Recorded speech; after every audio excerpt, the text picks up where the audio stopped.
is growing evidence that in the chaotic fighting that took place once Hamas militants entered Israel on October 7th, the Israeli military decided to target not only Hamas fighters, but the Israeli captives with them. Tuval Escapa, a member of the security team for Kibbutz Beria, told the Israeli press he set up a hotline to coordinate between kibbutz residents and the Israeli army.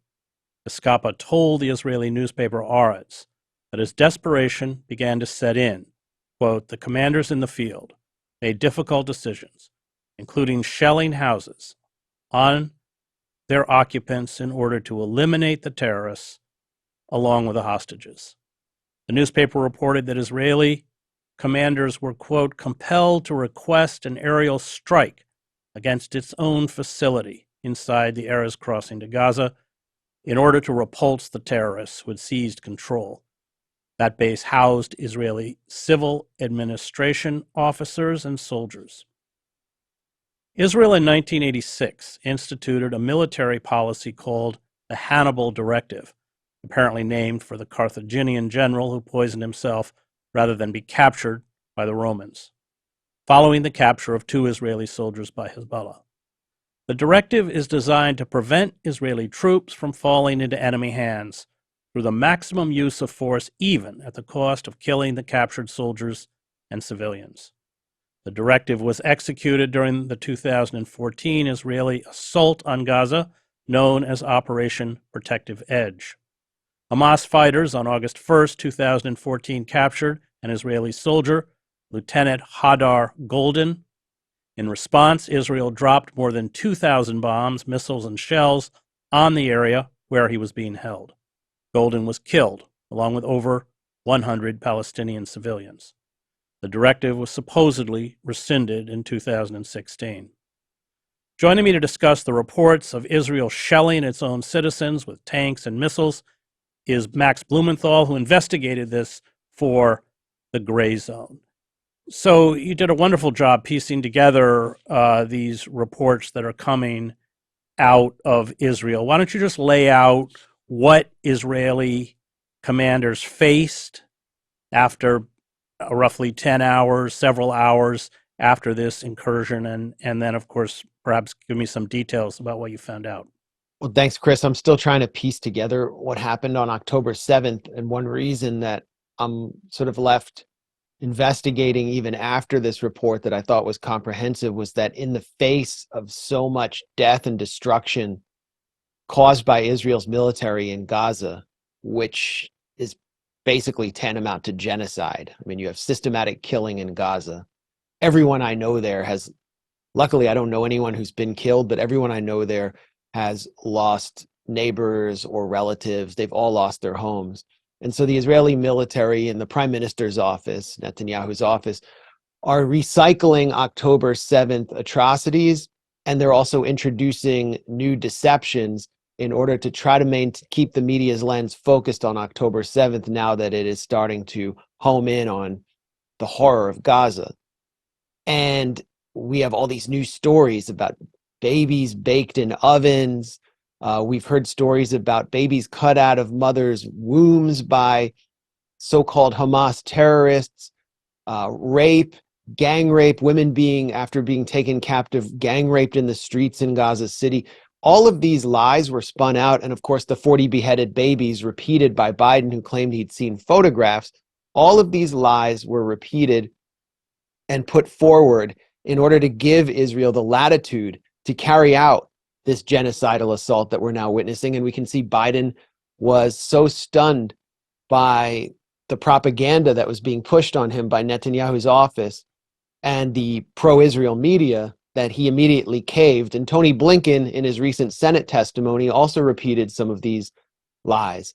So I'm still trying to unpack it because it's these lies that went beyond the actual killings and atrocities that were committed by gunmen from the Gaza Strip on October 7th that have made it possible for Israel to target and exterminate hundreds of entire families in the Gaza Strip, as well as hospitals and medical centers. So I started my investigation when testimonies started to filter out in Israeli media, which contravened the official story of October 7th. And the official story, which has been told to Americans and Israelis, is that Hamas, quote unquote, terrorists stormed into southern Israel and began just shooting and killing people at random, then burned them alive, tied up entire families in their homes, and then burned them all somehow, melted cars and burned people in their cars as they were trying to flee, and carried out this gigantic mass shooting. And it does appear clear that many non-combatants, Israeli non-combatants, were shot by Hamas gunmen, but that's kind of where the official story stops. And what I was able to determine from these testimonies, as well as just a basic and visual analysis of the photos that the Israeli foreign ministry and prime minister's office were putting forward, was that Israel used disproportionate force on its own citizens in order to dislodge a politically driven military offensive by Hamas and Palestinian Islamic Jihad, which was aimed at extracting political concessions from the state of Israel, which had been besieging the Gaza Strip for 15 years. So you read one of those testimonies, and I guess we can go into some detail about them and how I came to my conclusions. Yeah, let's go in, because you, in your article, which people can read on the Grayzone, you print pictures. And I mean, I'll let you go from there. And just the photographic evidence seems to contradict the statements that have come out of Jerusalem. So it's important to understand that the main goal in this Hamas and Palestinian Islamic Jihad military offensive was to gather as many captives as possible, particularly Israeli soldiers, in order to trigger the kind of prisoner exchange that was witnessed when Gilad Shalit in 2011 was released, the Israeli soldier who was taken in 2006, who was operating a tank outside Gaza, was taken in exchange for 1,027 Palestinian prisoners, including the current prime minister of Gaza, Yahya Sinwar. So this entire Al-Aqsa Flood operation is understood through the against the backdrop of the Gilad Shalit prisoner exchange. So gunmen were sent with detailed maps to population centers and to military bases. In the military bases, they were obviously given instructions to attack and kill Israeli soldiers who were maintaining the siege of Gaza. Much of the Gaza division, which has also been responsible for so many massacres inside Gaza over the years, was wiped out. The the Erez crossing, that I don't know if you've been through there, Yeah, Chris, many but I've been times, through many times, yes. Okay, so yeah, because you've been to Gaza, I've been through there 3 times. It is the sort of the nexus, the nerve center of the siege of Gaza. It's not only where you cross through if you want to enter Gaza and return to, or if you're a resident of Gaza, you'll have to pass through there to get medical treatment outside. It's the home of the civil administration, the bureaucracy of the panopticon style occupation of Gaza. So that was immediately overrun by gunmen as a military target. And with all these soldiers inside, the head of the Gaza division actually went into an underground bunker. He recounted this story to Haaretz and made the tough decision to bomb Erez crossing. And they sent Hellfire missiles onto the Erez crossing from Apache helicopters. And this was basically the beginning of the Iron Swords operation that Netanyahu declared several days later, which is essentially the carpet bombing of Gaza. But Apache helicopters were scrambled in the morning. The assault began around like 6 a.m. at daybreak. And by 10:30 a.m., according to Israeli media accounts, all of the special forces commando teams, the well-trained Hamas teams, had already left. By that point, there were 2 squadrons of Apache helicopters that had been scrambled, and they were not even at full strength until 12 p.m. So you have action at Erez Crossing, then you have Kibbutz Be'eri, which is the site of some of the it registered the most casualties of non-combatants. I counted something like 150 among the confirmed death toll printed at Haaretz. And most of them, they were not soldiers. These were people who were caught in crossfire. Hamas gunmen had tried to take them captive, and there were standoffs in their homes. And by the time Israeli special forces arrived, many of those standoffs had been either ended, or they ended them simply by shelling people's homes with tanks. According to Yasmin Porat, who had fled the electronic music festival, which had come under attack, which was held right between Kibbutz Be'eri and Kibbutz Re'im, which also have military bases essentially embedded within them. It was held on the road between these 2 kibbutzim and came under attack. Many captives were taken. This woman, Yasmin Porat, fled to Kibbutz Be'eri, went into a home with her partner, and then they were then taken captive momentarily by gunmen. And she recounted to Israeli national radio that when the Israeli special forces arrived, they just started shooting everyone, and that most of the captives, along with the Hamas gunmen, were caught in the crossfire, and that everyone was killed except for her and her captor, who used her as a kind of human shield in order to guarantee his own safety when he surrendered. She saw her own partner, whose hands had been bound by her captors, get shot by Israeli special forces, and then they lobbed 2 tank shells into the home that she had been in. So if you look at the pictures of Kibbutz Be'eri, they look like homes in Gaza that I've seen, or you may have seen, that came under shelling from Israeli tanks and Israeli artillery. There's no way that Hamas gunmen could have done that much structural damage to this entire kibbutz with just the small arms that they were equipped with, Kalashnikovs and some RPGs. So, and I-24, Israeli Foreign Ministry sponsored propaganda network, actually went to this kibbutz on a guided tour and said they saw tank tracks everywhere. It's obvious what happened there. And it was stated clearly by the security coordinator of Kibbutz Be'eri, who you quoted at the top of this interview. He was on a hotline with the Israeli military command, and they decided to shell houses on top of their occupants, including Israeli civilians. Now, why were they doing this?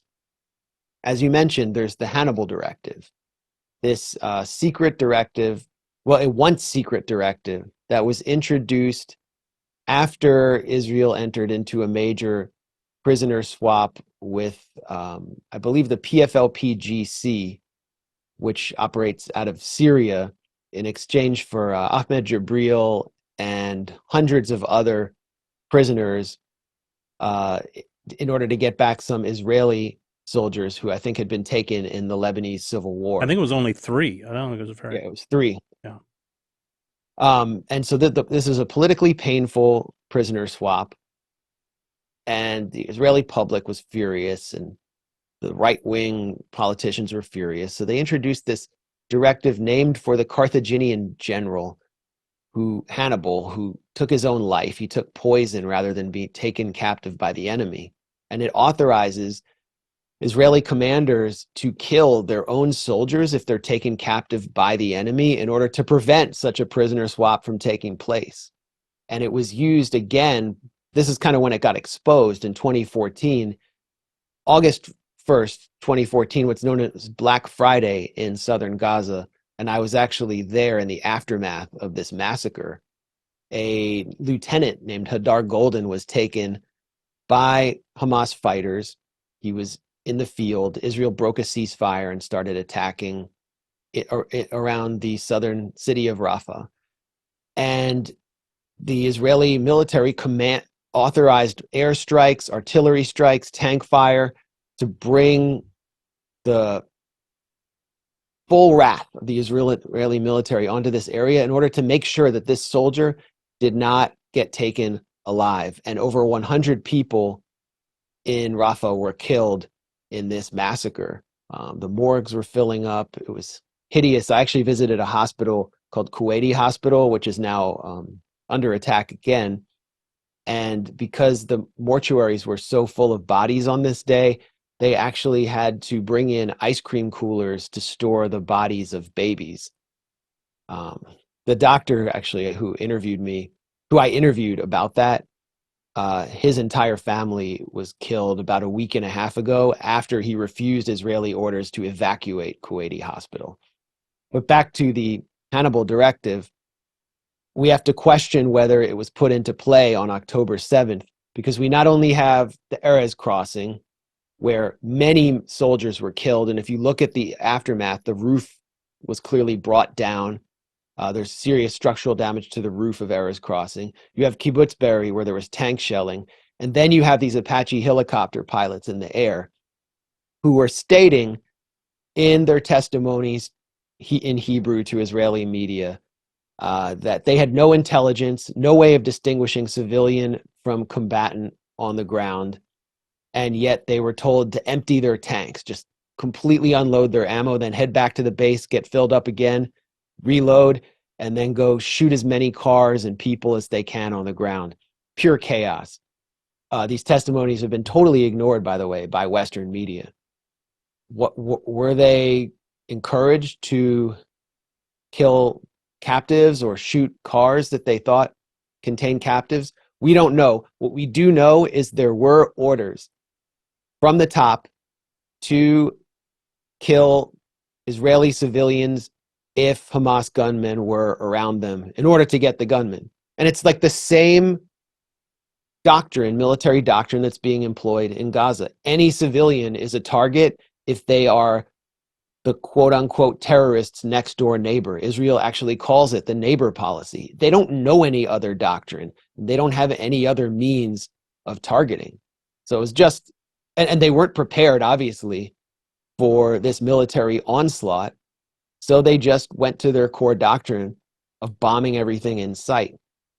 And so that brings us to the third scenario. We talked about Erez crossing, Kibbutz Be'eri. Then you have the chaos of the Nova Electronic Music Festival. And it's there that it appears clear that after a lot of these Hamas and Palestinian Islamic Jihad commando teams had left, this is an element that's left out in a lot of Western media. Many people from Gaza just started streaming in, including like lower level characters from the armed factions who may have had weapons but weren't part of the operation, weren't trained, onlookers, people who just wanted to see what Israel looked like, to see the land that their families had been kicked off. And there were some heinous killings, and you could see actual captives being taken by guys on motorcycles who didn't even have weapons. They're just grabbing people. A lot of this happened around the Nova Music Festival. There was a lot of shooting between festival security guards and various gunmen, and a lot of people were killed. But many people were fleeing the festival by car. There's video of some Hamas gunmen stopping cars and shooting people, but then you have all of these images that the Israeli Foreign Ministry put out of cars that are completely melted and their corpses inside are charred. And those, to me, are telltale signs of Hellfire missile strikes from Apache helicopters. And the Apache crews, the squadrons, they put out video afterwards of themselves shooting cars, hitting cars with Hellfire missiles, and shooting people who were just pedestrians walking on the ground with cannon fire. We don't know who those people were, but if you look at a lot of the cars were heading back to Gaza, so they were very likely cars of people from Gaza who may have been taken captives, and so many captives or would-be captives were killed. Was one of them Shani Luke, this woman who the Israeli Foreign Ministry has been making such a big deal of, who was a festival party goer, who was attractive, and I think she was like a German citizen, and there's some video of her being taken. They say they found a skull fragment from her. Was she in a car that was hit by a Hellfire missile? Unclear, but it's very clear that many of these cars were hit by Apache helicopters, and the helicopter pilots said they had no idea who was in them. They were shooting people also on the other side in Gaza as after they entered by the afternoon of October 7th. It's very clear to me that many people were killed. Many Israelis were killed by Israeli forces, along with many active duty uniformed Israeli soldiers who were actively engaged in the siege of Gaza, who were combatants. I just want to buttress that. I went into Kuwait after the first Gulf War and drove up the highway of death, and which was miles and miles of Iraqi military vehicles, all of which had been hit by Apache helicopters. And when I saw one of the pictures, one of the images of a car with two completely blackened corpses, that is what I saw in vehicle after vehicle after vehicle going into Kuwait. Some of these images, which were disseminated by the IDF, have been removed. And maybe you can explain why you think they were no longer made available to the public. Well, when I first went to Gaza in 2014, in the midst of Israel's 51-day long assault on Gaza, I came across a car that was just on the roadside that had been roasted by a Hellfire missile, along with its driver. The driver's body had been removed, but it was undoubtedly charred, and you could actually see his sandal melted into the gas pedal. And he had been hit by a Hellfire missile. I put the picture, I embedded the picture in my article just to compare it to the vehicles that the Israeli Foreign Ministry was pointing to as evidence of Hamas savagery, and it's identical. He was killed, by the way. He was just a taxi driver, just a poor young guy named Fadi Alawa, who had taken a Hamas fighter, a wounded fighter, to the hospital without even knowing that he had been a fighter, and so they killed him.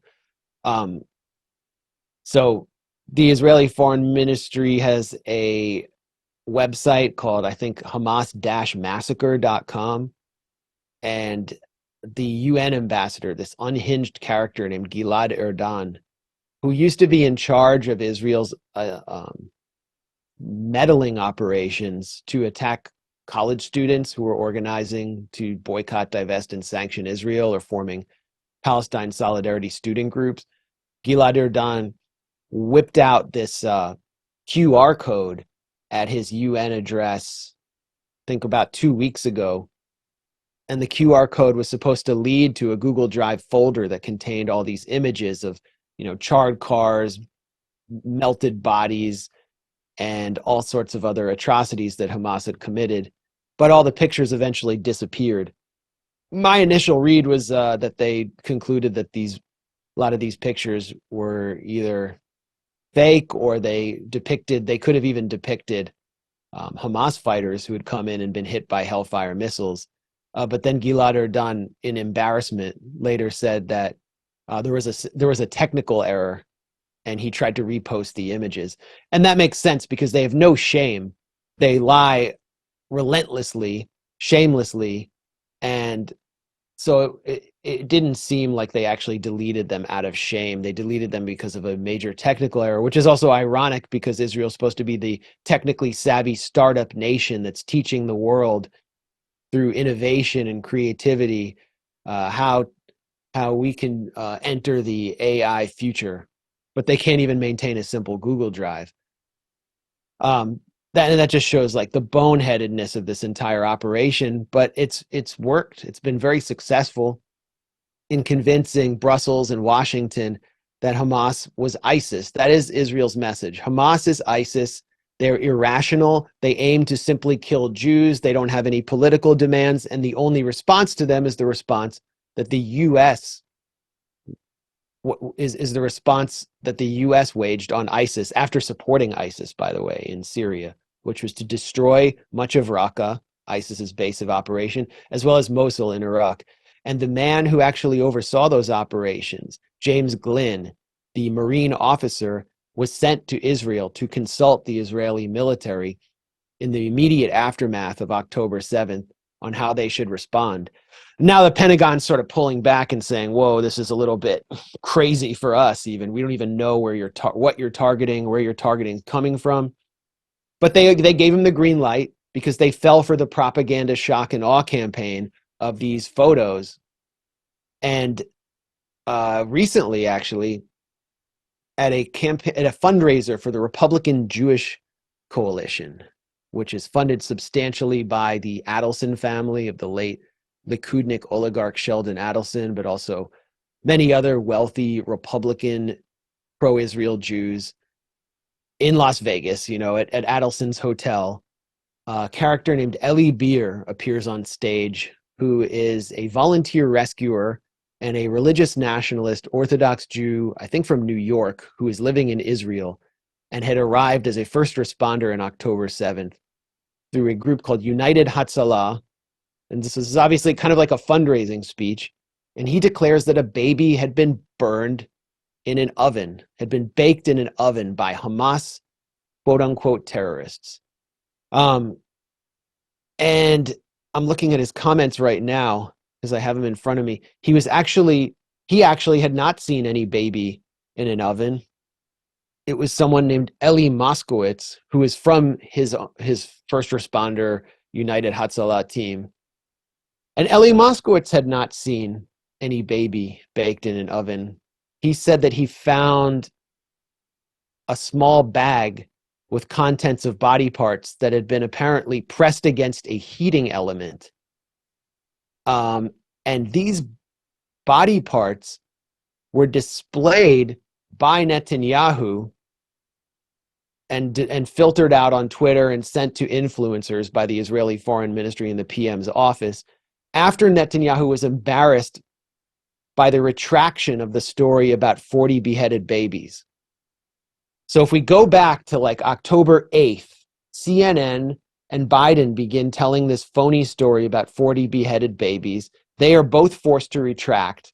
Netanyahu puts out an image of some burned body parts, says it's a baby, and then flash forward to this fundraiser in Las Vegas where these first responders are saying that there was a baby baked in an oven based on body parts they had in a bag, which were pressed against a heating element. Now put two and two together. What kind of heating element could have created that much heat to char a body part, which didn't even belong to a baby, but was put forward by Netanyahu to save face? It was likely a Hellfire missile, and body parts that had been blown to bits by a Hellfire missile, which were likely an Israeli citizen, but could have been someone from Gaza, are being put forward as an Israeli baby. But there's only, if you look at the confirmed death count, only one Israeli baby was killed. And it's, horrible and tragic. It was a 10-month-old baby named Millie Cohen who was accidentally shot by a Hamas gunman in an exchange of fire. And more reporting will come out about this. But you can look at the confirmed death toll at Haaretz. There's no other baby. There's no baby burned in an oven. No one's even saying that. So what we're looking at is the most horrific, lurid propaganda, which is bogus, all derives from apparent friendly fire and is being spun in order to justify the actual beheading of babies with missiles in the Gaza Strip and the extermination, the systematic extermination of an entire society. I mean, a senior security source, Israeli security source, told Yediot Aharonot, the top Israeli tabloid, that 20,000 people had been killed in Gaza. I personally think that could be an overcount, and they're just trying to boast to the Israeli public about how many people they've killed to satisfy the bloodlust of the public after October 7th. But if that's true, that's like 1% of the entire population, which is definitely qualifies as genocide. So this propaganda has been used to justify the realization of the lie. Many Israelis who are involved in this military operation or who are seen torturing people in the West Bank, workers in the West Bank on camera, they're reenacting the lurid propaganda that they believe to be true about October 7th. And it could lead to regional war because the genocidal fury has so overwhelmed Israeli society and Brussels and Washington. The propaganda, the shock and awe campaign has prevented Brussels and Washington from being able to put any check on it. What do you think this means for the hostages that are in Gaza? That's a great question, and I think one of the hostages answered it. I don't know her name. She appears to be from one of the kibbutzim that had the most captives taken. It's called Nir Oz, and that's where the two of the elderly captives who were released came from. And it's a kibbutz that has many people from the left of the Israeli political spectrum who would be critics of Netanyahu come from. So he may not be, Netanyahu, his government, and the Israeli population may not be very favorably disposed to them. But one of these hostages, an older woman, appeared on camera from wherever she was being held inside Gaza and excoriated Netanyahu and said, "You have no desire to get us. What are you doing? Have a ceasefire and negotiate for our release and get us out here. You've already killed 50 of us."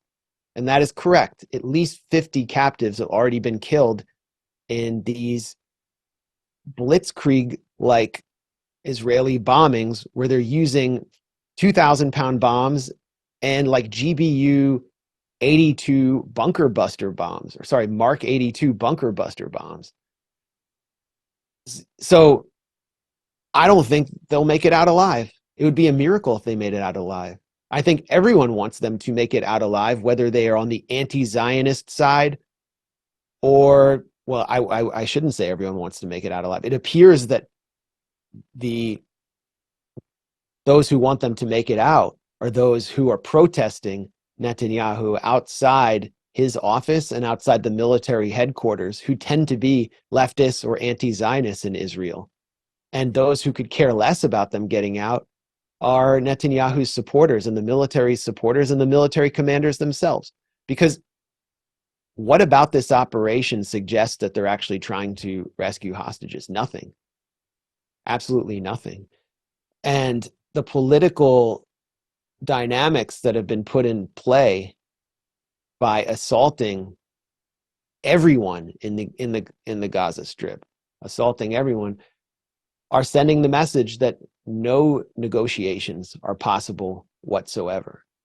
I think Netanyahu could fall at any day as this operation goes on if certain things take place.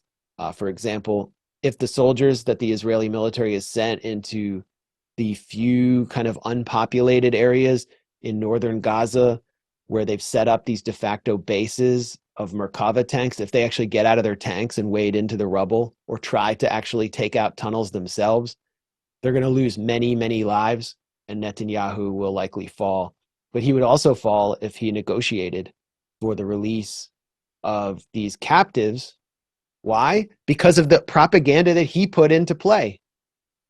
The propaganda was so extreme and so lurid, and they went so far beyond an already horrific reality on October 7th, that the Israeli public has been whipped into such a fervor that they would not stand for any negotiation with Hamas. So the only objective that can be put forward, which has been reinforced by Tony Blinken, is regime change in Gaza. And regime change in Gaza means months and months of grinding genocidal war in which no captive could possibly survive. Isn't it straightforward? They took the captives because they wanted a prisoner exchange. I mean, Netanyahu could empty the Israeli prisons of 4, 5, 6, I don't know, 10,000 Palestinian prisoners, and they would get the hostages would go home, wouldn't they?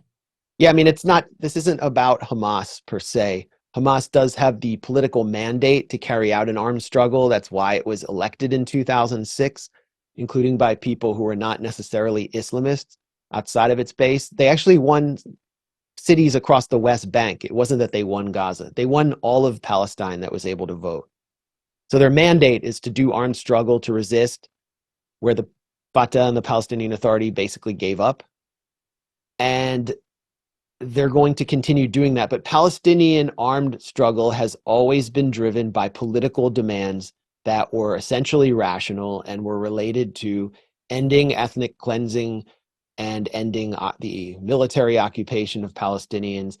The leadership of Hamas put forward clear political demands at the beginning of Al-Aqsa Flood, as they did in 2014 during Operation Cast Lead.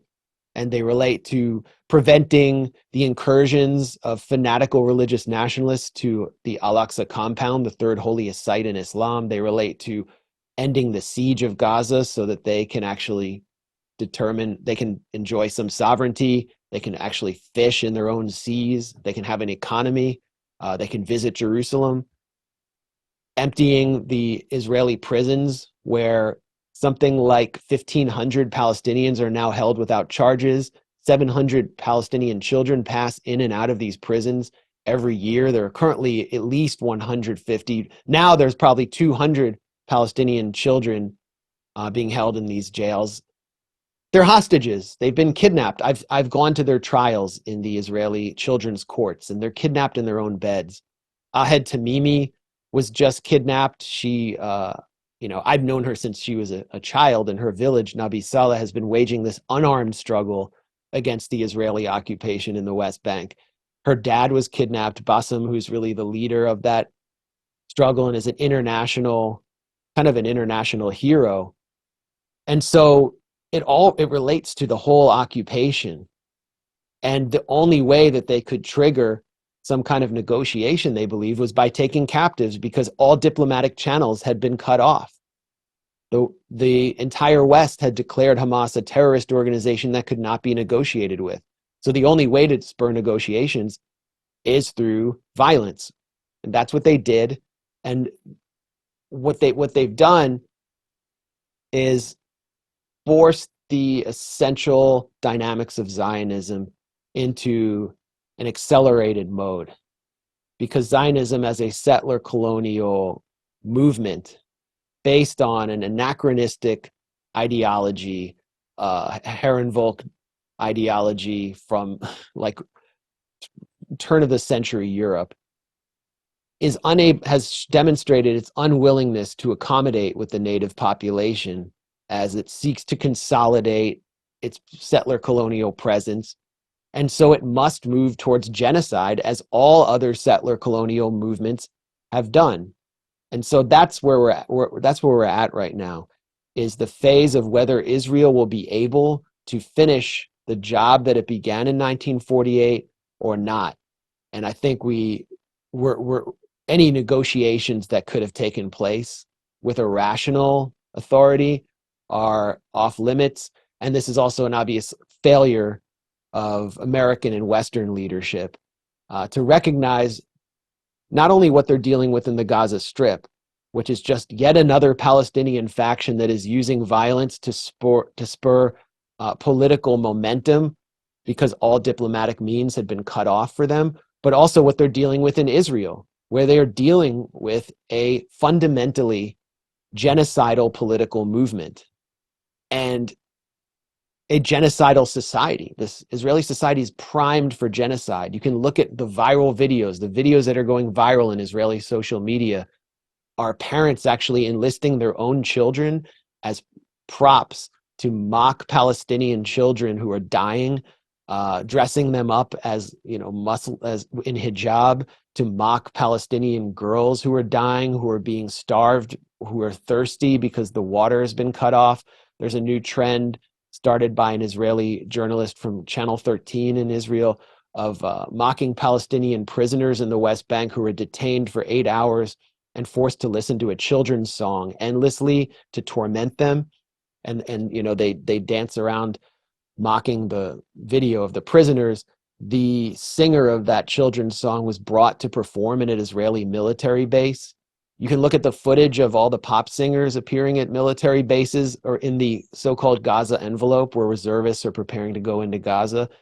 And it's just straightforward genocidal anthems about reconquering Gaza, driving out its inhabitants, and reestablishing Israeli settlements that are even bigger than the former settlement of Gush Katif. The Israeli Ministry of Intelligence has even introduced a think tank's paper which calls for the full ethnic cleansing of Gaza and forced transfer of its residents to Egypt.